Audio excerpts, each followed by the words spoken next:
शहर में जितना गंद फैला हुआ है इस वक्त, जितना कचरा पड़ा हुआ है, उसमें जाहिर है कि सारा का सारा रोल या तो मेयर का है या वजीर बल्दियात का है। और उसका सबब यह है कि उन्होंने इख्तियारात को टाउन्स और यूसी की सतह पे मुंतकिल नहीं किया।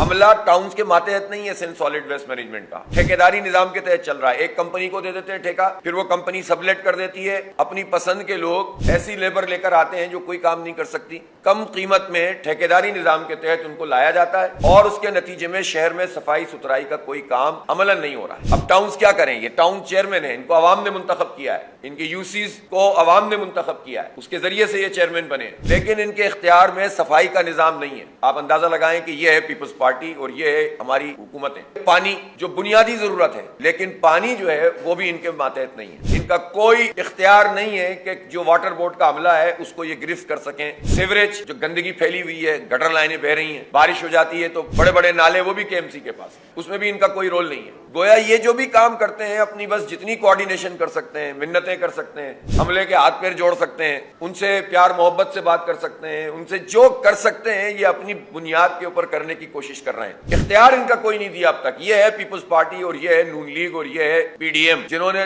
बदतरीन सूरत हाल से शहरों को दो चार किया हुआ और स्पेशली शहर कराची।